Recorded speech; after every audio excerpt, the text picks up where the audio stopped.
Next, I'd like to welcome up Professor Bob Marsh. He's an associate professor of management who received his PhD in operations management from University of Cincinnati. He also spent about 10 years at GE in the aircraft engines division.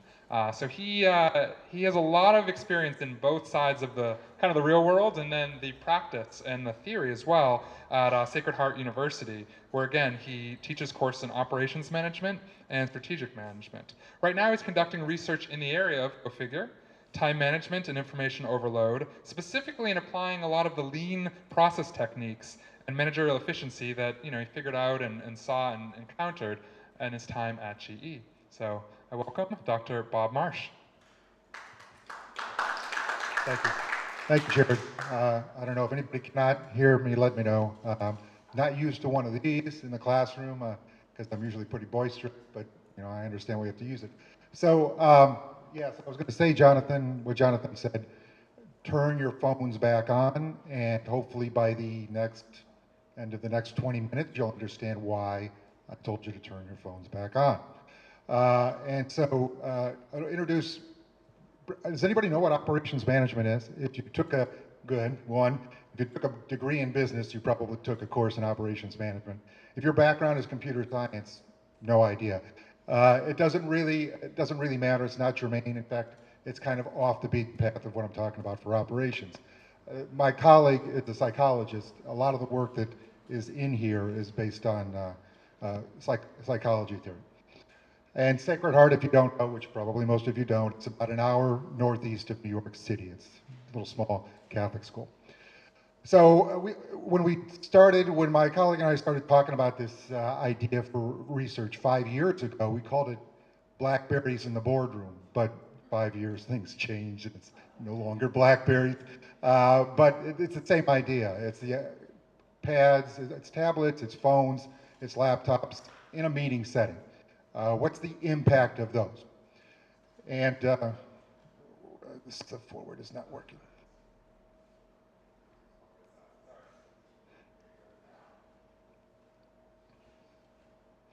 So yesterday I was good. Yesterday I was checking my email, and I get an email every day every working day from Harvard Business Review. And it just so happened that this was Friday's email from Harvard Business Review. And it was pertinent, so I thought I'd link it up here. Treat your next work interruption like an opportunity. It's not exactly, I usually buy into what Harvard is telling me, but this is a little bit different. So it can feel like there's no time to get real work done, but these interruptions aren't keeping you from your work. They are your work. And look at them as ways to open up a world of opportunities. Every interruption offers a chance to illuminate an issue. So love those interruptions, right? Not really, but the ones you get every 3 minutes, love those interruptions. So I want to go back to PowerPoint here. Thanks, Jared. So in the academic field, here's the questions. Well, first, here are the questions that we're looking at trying to answer here. Do interruptions from electronic devices reduce recognition of information from formal presentations? The word recognition is kind of picky, and that the psychologists have a different definition of recognition and recall. And when you take a multiple choice test, that's a measure of recognition. So we have to use the word recognition to be correct with this. Does it matter if the interruptions exactly coincide with information that we're going to test your recognition on later? So what happens when they come at exactly the same time? You think, oh, there's no way you're going to do that. You're going to get that answer wrong. And does interest offset the interruption impact? We had a kind of an idea that if we picked a topic to test people on, if they weren't interested, they'd do poorly anyways. So as a chance, we just kind of put some questions out there to gauge what the psychologists call situational interest. So were the people in our experiment interested in what was being discussed or motivated on what was being discussed during this presentation or presentation? Now, in academics, we don't like laptops to be used in the classroom. Most professors don't like them. So this is a video of, yeah, you can see it pretty well. This is a video of a physics professor, I think at Oklahoma University, that has a policy that you can't bring a laptop into the classroom and use it. He doesn't like that at all, and he demonstrates what he will do with your laptop if you bring that into class. So he's got a styrofoam cooler there, and he's got some liquid nitrogen in the laptop. And this is what he's going to do with your laptop. Now, we have a problem with this because in academics, we made laptops mandatory in most schools about 10 or 15 years ago.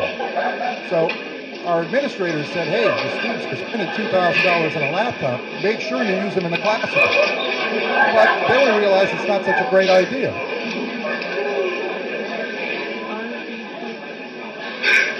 I don't know if the same thing would happen with Samsung 5, which is waterproof, but you see what happens with a laptop.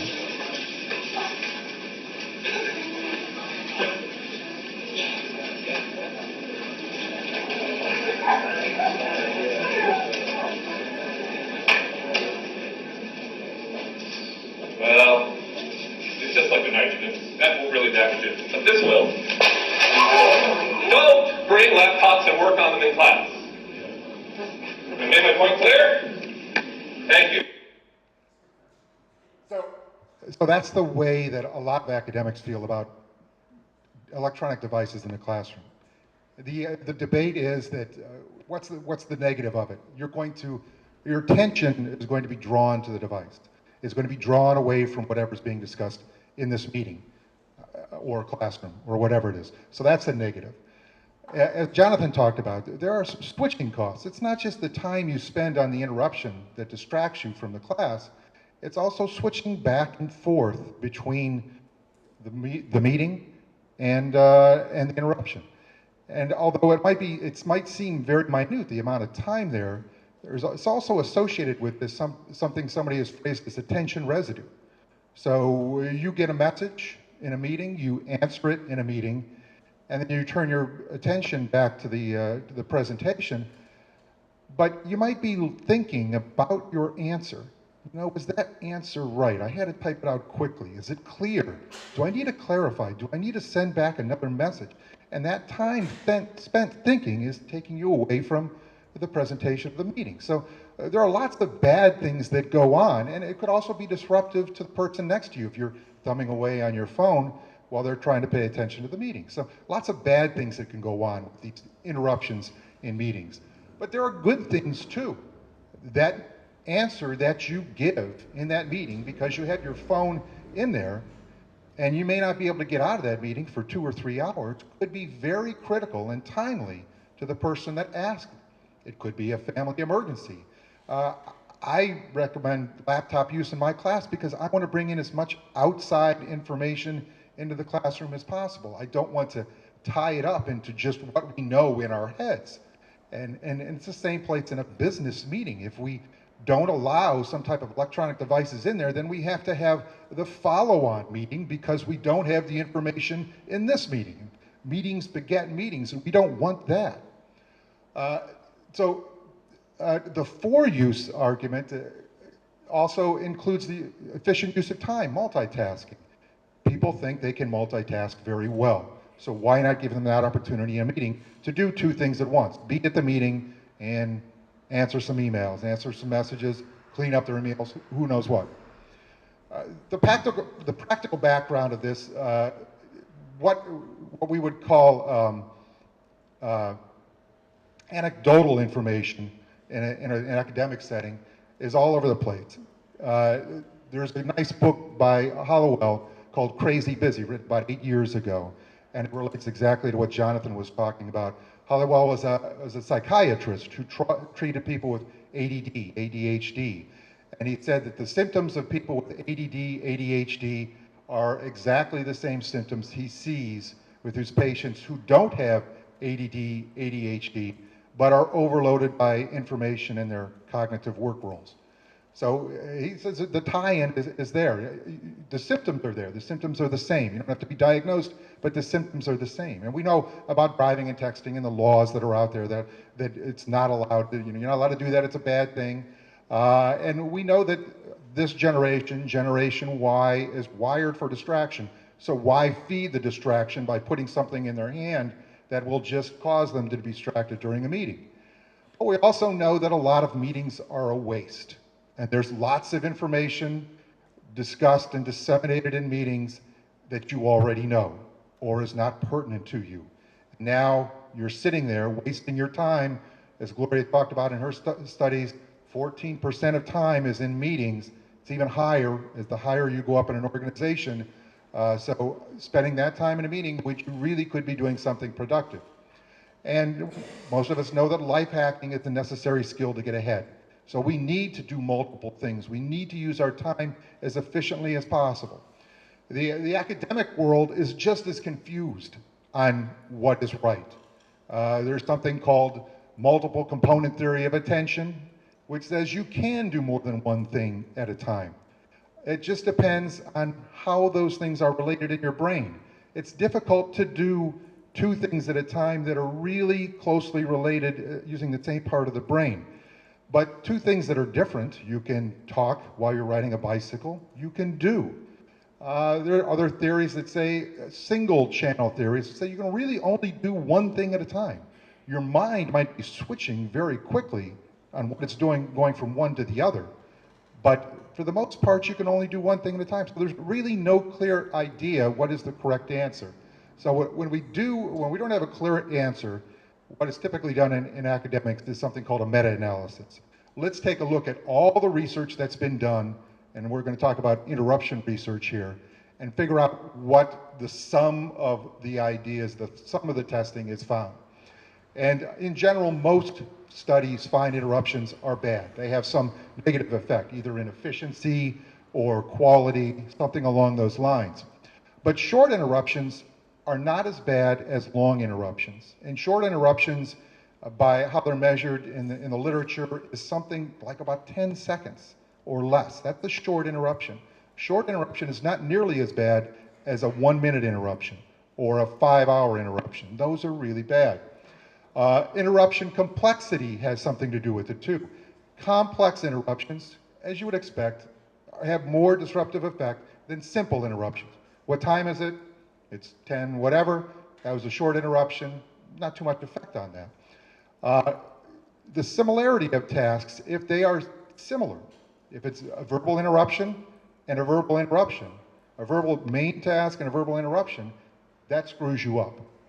But if one is verbal and one is visual, it's not nearly as bad. And the ability to have retrieval cues helps get over interruptions. We weren't able to do it here, but sometimes when you go into some Microsoft products, I know I see this all the time when I go into a Microsoft project, and I pull up a Microsoft PowerPoint, and I pull up a slide deck that I'd been using before. It says, would you like to go to the last slide you were at? Slide 17. And that's what's called a retrieval cue. And that allows you to get back to where you were and reduce that switching time very significantly. Word has the same thing. You can go to the exact last edit you went to in Microsoft Word, and you can pick up much faster than if you didn't have those cues. So those are all things that have an impact on interruption from the hundreds of studies that have been done. Now, we looked at the specific issue of a meeting and interruptions. We wanted to do a business meeting rather than a classroom. The previous work on this had all been done on classroom studies. Somebody up here teaching a class in operations management and whatever, and at the end of the class or at the end of the semester, we're going to see what the impact was of allowing you to have a laptop or allowing you to receive text messages or something like that. And for the most part, they found similar things. Short browsing, quick in and out type of browsing didn't have much impact at all. In fact, it actually improved grades in one study. But long browsing, lots of text messages, that was bad. We did our study to get out of the classroom. I'm in a business school, so we wanted to do this as closely as we could to a business meeting, not a classroom. So we took, we did the work in the nicest conference room we could find on campus. It was a small conference room. It fit 12 people. We set it up exactly like a conference room, but at the one end of the table, we had a large screen TV. We chose to use a videotape presentation rather than somebody talking because we had to run it 20 times, and after 20 times, there are going to be variances in that person talking, so we wanted to make it as consistently as possible. We only chose people majoring in business fields because those students are used to a lot of meeting situations in their curriculum. They're a junior level for the most part, and we chose a topic that we thought was related to business that they might be interested in. It was social networking for businesses, not for people. So no one was an expert in the room on this. No one knew the answers to the questions at the end. They had to really pay attention. And we have a control and experiments and the treatment. The control was laptops closed, presentation, which was only about 17 minutes, but probably about the same length as mine here today, 17 minutes, and you listen at the end, you take a test. The treatment group, laptops open, you're told you're going to be getting instant messages, 8 in total during the experiment, and you have to answer those messages. And then we compare what happened. And at the end, there was a test of 22 items to see how they did. Four of the 8 interruptions came right at critical points in time. So it came right at the same time as I'm going to test you on something later. And the interruptions were pretty basic stuff, like what month were you born on? Some of them were a little more complex. What was the last movie you saw in a theater? So, you know, we wanted to kind of tease out to see if there would be longer interruptions and shorter. But in general, no. The interruptions were generally answered within about 15 to 20 seconds. I think the average was 16 point something. Skewed to the right, some quite a bit longer. The results are probably what you'd expect. The interrupted people did worse, but not that much. If you look at the comparison, it's 74 to 70%, which is at a level of significance, but it is not that much more significant. So we dug down on the data a little bit more. The 18 questions that came in the middle of things, not right at important data, they did equally well at. I know the numbers are a little bit, the percentages are a little bit different, but it's not what we would call statistically significant. It was the coincident questions that got them, as you would expect, and the difference was a little bit larger there, and it was significantly different. And so it was the coincident questions that did get them. But overall, the number was not too bad. And what is kind of interesting in that number is that roughly our 4% matched with these other studies who had numbers of 5, 5, and 11%. So now there have been 4 experiments in this area, and there is an impact to interruptions, but it is not that high at all. It's roughly between 4 and 11%, probably someplace in there. We also, as I mentioned, tested interest. What was your interest in the subject? And as you'd expect, interest also determined how well they did on the end, how much they picked up. If you were interested, you did better. If you weren't interested, you did worse. And not only was interest important, it was just as important as being interrupted or not. So if you're not interested, you're going to do as poorly as if you were interrupted. If you're not interested and not interrupted, I should say, you're going to do just as poorly as if you were interrupted. They have an equal effect. So maybe the advice to the physics professor would be hone up on their presentation skills. So they're both effect. There's no cross effect. So when we do this, there are other ways to test for this. You can't overcome the fact that you're interrupted by your interest level. You're interrupted. An interrupted person is going to do more poorly than a non-interrupted interested person. And the same thing with The effective interest was the same for both interrupted and non-interrupted groups. And they both have an effect is basically what it comes down to. So why?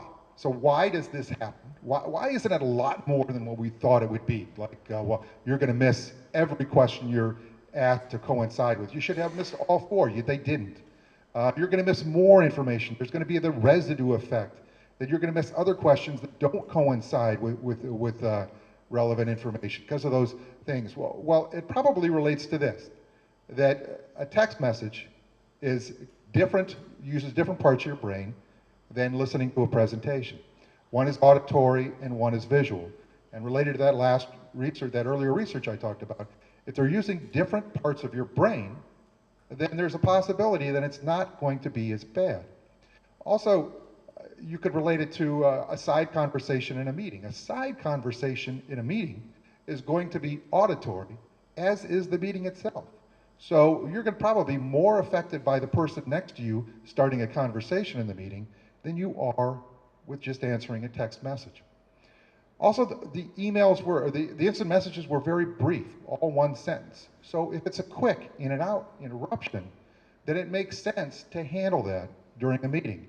It doesn't make sense to play Angry Birds. It doesn't make sense to go over a long conversation in a response. If it's short, you can do it. Our primary task, our meeting was only 16 or 17 minutes long. If it were a 4-hour meeting, it might be something totally different, so it's hard to say there. But if the primary task, if the meeting isn't that long, maybe the interruptions aren't too bad. There's obviously, we talked about millennials before. There is some evidence that millennials have better practice with instant messaging than my generation. So they may be better at it than older people. There's also this idea of a strategic management of interruption, in that some people have called this negotiated interruptions. It was impossible for us to test if this was going on in our study or not, but you get a message while a presentation is going on, and in your mind you say, I'm going to wait until there's a pause, an end of a sentence, I'm interested in what's going on, I'm just going to wait a little. It might be just a couple of sentences, it could be just 10 or 15 seconds that you wait, and then you respond, and then by doing that, you don't lose the information. So this is what we call a negotiated interruption. There's also the aspect, we talked about this already today too, that if you turn off alerts, audio and visual alerts, then you're more apt to kind of defer that, negotiate that interruption.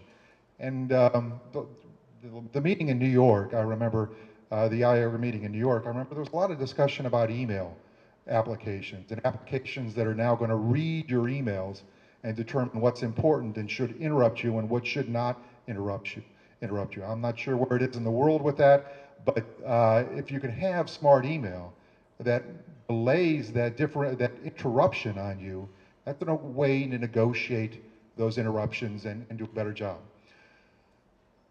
Briefly, then to sum up here, I pulled this picture out of the New York Times from last fall, because I sent it to some of my colleagues and I said, okay, this is a marketing company, this is not a tech company, this is a marketing company in New York City. It's a typical meeting for a marketing company in New York City. Tell me what you see that's different about this meeting than the meeting that you were in, that I was in back at GE, that are going on in a lot of companies nowadays. And you see a lot of things different. First, you see not just one device, but everybody has a device in there, right? And there's wine. And what else do you see? It's all dudes, yeah. That's kind of tough when you're teaching a population that's 50% women. Where are the women? It's casual clothing. It's very young, right? There are lots of differences in those meetings that are going on today.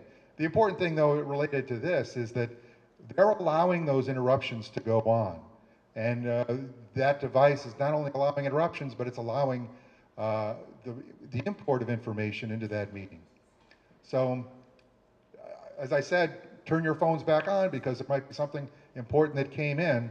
Probably it's more related to better to address than listening to this. I don't know. So, any questions? Yeah. Go ahead, Jonathan. Thank you. I just want to clarify something. The concept of wait, I'm sorry. Sorry. The concept of bad attempt at humor. The concept of negotiated interruptions. If you go by my research, once the interruption starts, meaning your attention is diverted, the consequences begin. I would lean more towards making sure that you negotiate internally the time at which you accept interruptions versus delaying interruption that has already taken place. Because all you're doing, you're lowering the potential amount of recovery time that exists if you only allow yourself to be interrupted and not respond, because the recovery time is directly correlated to the amount of time that the interruption takes. Excuse me, I'm sorry. I stopped that joke. But if you simply, you can be in a meeting, and I'm very often in meetings, and I'm sitting with my MacBook in front of me, and I'm taking notes and looking up things. My focus is entirely on meeting-related things. Having the device in front of you, if you are responsible as a user, it's a question of responsible driving, safe sex, the same type of things that go on. You're responsible for your actions. There's no problem with the device unless the person in front of the classroom has this large tank with liquid nitrogen. But there's a huge challenge if you don't use your device responsibly and you allow yourself to get drawn into the things. Yeah, I won't argue with that. That's certainly true. And I think that's part of the responsibility of that learning process to go on, and when it's appropriate to use, to respond, and when it's not. And it's just an education process of any young professional growing up, right? It's just a question of not throwing the baby away with the bathwater. Yes, okay. I would agree with that, yes. Yes, Joshua. So I'm interested in the point that you found in the research where you talked about disinterest and disinterest potentially being just as harmful as interruptions. Yes. Can you just kind of recap that for me real quick? So, interest level correlates to performance, how much you took away from a meeting. If you're not interested, you're gonna take away less than someone who is interested. The effect, how well you did, the difference between not interested and interested is the same size as the effect of being interrupted or not interrupted. So it is equally important, if you're going to allow interruptions, maybe a way to state this, if you're going to allow interruptions in a meeting, work on the style, the interest, and things like that. And if it's going to be something really boring, don't allow interruptions. Is a rule you could take away from something like that. Yes? I would just comment that certain roles have an expectation for interruptions. Managers are expected to be interrupted all the time. Vocational workers, not so much or not at all. My responsibility was leading a lot of software engineers. The number one role they wanted me to play was like mama bear, running interference from the rest of the organization, not to hit them with interruptions. Because we did the research and we found out doing complex programming, the recovery rate is about 28 minutes to go from an interruption back to what degree of productivity you want. So they would like almost plead with me, be the person that runs the interference to take the interruptions, so that when interruptions become part of the job, they become part of the job. I won't agree with that. Interruptions in general are a bad thing. I've related a story to a couple of people in the last couple of days. You take an artist, whether it's a sculptor, a music creator, whatever, a writer, and how many things are they doing at once? How many spheres are they doing at once? One, right? They're just doing one thing at once. Why is that? Because it limits interruptions, correct? If you're only doing one thing at once, it limits interruptions. If you're doing, as what Gloria had talked about, 12 things at once, what's going to happen to the number of interruptions? It's going to go up, not just linearly, but exponentially. Right, so if we're talking about reducing interruptions, then you do that by reducing working spheres. But in that sense, interruptions are bad. But we're now in a meeting situation, and these types of interruptions, are you going to allow or not? That's what this was about. Yeah, the quote, it's a Harvard quote, was very good because it was the management tip of the day, where interruptions are part of the job. You've got to learn to master them because your value is keeping the vocational workers less of them. That's true. That's true. And you can do that by not loading up their desk. As a manager, if you can somehow control the amount of work that your subordinates have, you're going to control the number of interruptions they're impacted by.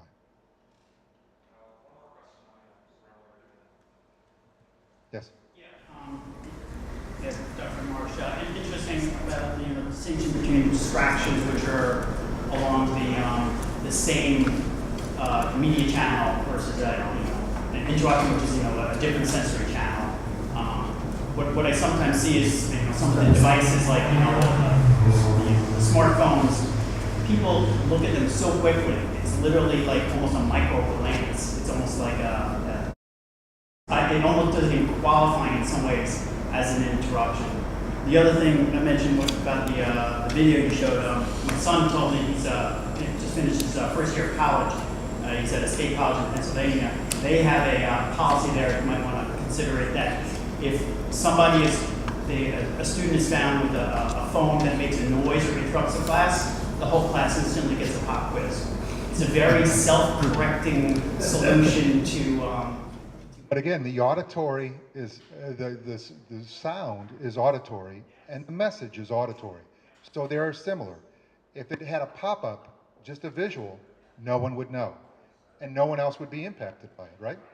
And that's what the past research shows. As long as there are different parts of the brain, it's not nearly as bad. Yes? Yeah, increasingly, meetings and classes are taking place online, virtually, where the computer becomes the medium for the meeting as well as the source of distraction. Any thoughts on that phenomenon? Well, we've all been in webinars, teleconferences, where we're watching somebody streaming, and at the same time, we're cleaning up our email inbox, right? We've all done that before, I think. It's very similar to this, but the only suggestion I would make is if you keep the offline work to brief as opposed to long, then it'll have less impact on what you take away from that meeting. For the other side, for the facilitator of the meeting conductor? Try to break things up as frequently as possible. Try to make the primary task shorter rather than longer. Thank you.